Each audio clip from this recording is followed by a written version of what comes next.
अस्सलामुअलैकुम, कैसे हैं आप सब लोग। उम्मीद करती हूँ आप सब लोग ठीक होंगे। तो अल्लाह ताला आपको खुश रखे, आबाद रखे। तो चलिए आज आपके साथ एक रेमेडी शेयर करते हैं जो कि बालों को बहुत मजबूत और घना करती है। तो ये बहुत ही मुफीद है आपके बालों के लिए। बच्चों के बालों में आप लगाएं, इससे आपके बच्चों के बाल बहुत ही अच्छे होते हैं। तो चलिए बनाना स्टार्ट करते हैं। इसको बनाने के लिए यहाँ पर सबसे पहले मैंने सॉस पैन लिया है।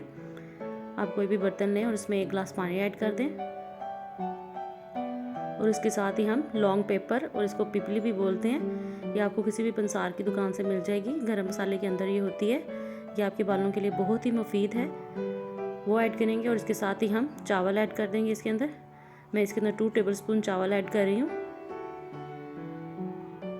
और इसके साथ ही मैं इसके अंदर प्याज का पानी ऐड कर रही हूँ। अगर आप चाहें तो आप साबुत प्याज भी इसमें ऐड कर दें, या प्याज का जो पानी होता है वो भी इसमें ऐड कर सकते हैं आप। और 1 चम्मच इसके अंदर मैं मेथे का ऐड करूँगी। ये मेथी दाना है, ये भी बहुत ही मुफीद है, इसके बहुत फ़ायदे हैं आपके बालों के लिए।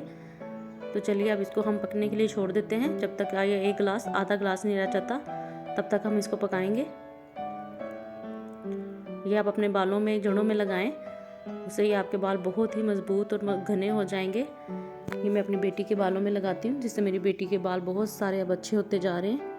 बाज़ार से आप ऑयल लेंगे वो बहुत महंगे पड़ते हैं, ये घर की रेमेडी है, आप इसको ट्राई करें।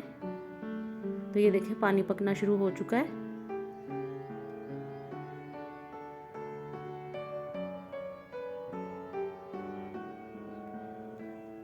आप इसको हफ्ते में 1-2 दफ़ा लगाएं।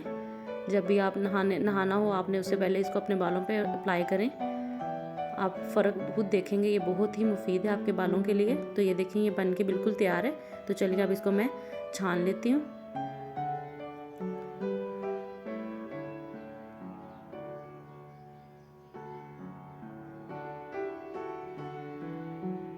तो ये देखें ये बन के बिल्कुल तैयार है, ये ऐसे पानी सा बन जाएगा। और ये अब अपने बालों में आप स्प्रे की मदद से इसको अपने बालों में अप्लाई करें। उम्मीद करती हूँ आपको ये रेमेडी अच्छी लगी होगी। आप इसको ज़रूर ट्राई करें और कमेंट बॉक्स सेक्शन में मुझे बताएं कि आपको ये रेमेडी कैसी लगी। अगर अच्छी लगी है तो प्लीज़ मेरे चैनल को लाइक, शेयर, सब्सक्राइब करें, बेल आइकन को दबाएं ताकि आने वाली मज़ीद अच्छी वीडियो आप तक पहुँच सके। तब तक के लिए इजाज़त दीजिए। ओके, अल्लाह हाफिज़।